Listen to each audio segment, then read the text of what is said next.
রাজ্য জুড়ে মাদক বিরোধী অভিযানে ফের সাফল্য পেল পুলিশ। ধলাই জেলার আমবাসার বেতবাগান নাকা চেকপোস্টে একটি সন্দেহজনক গাড়ি থেকে উদ্ধার হল 349 বোতল নিষিদ্ধ এসকাল সিরাপ। ঘটনায় দুজন পাচারকারীকে আটক করেছে থানার পুলিশ। চাঞ্চল্যকর বিষয় হল, আসল পরিচয় গোপন রাখতে গাড়িটিতে ভুয়ো নাম্বার প্লেট ব্যবহার করে আসছিল। উদ্ধার করা হয়েছে অতিরিক্ত আরেকটি নম্বর প্লেটও। আটক দুই পাচারকারীকে জিজ্ঞাসাবাদ করে পুরো পাচার চক্রের হদিশ পেতে তদন্ত চালিয়ে যাচ্ছে পুলিশ।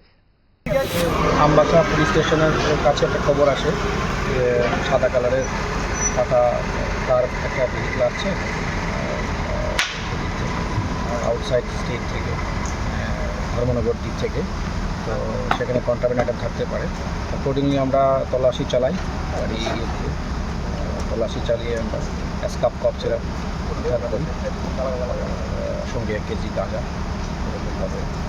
কত বোতল স্যার? 349। কালোবাজার মূল্য এটা তো ঠিক ইয়ে করতে পারছি স্যার, মানে কাকে কি আটক করা হয়েছে? হ্যাঁ, গাড়িতে থাকা দুজনকে আমরা ডিটেন করেছি, জিজ্ঞাসাবাদ চলছে। তাদের বাড়ি আউটসাইড স্টেট, ত্রিপুরা না। তো এনডিপিএস মামলায় আমরা নেসেসারি অ্যাকশন নিচ্ছি।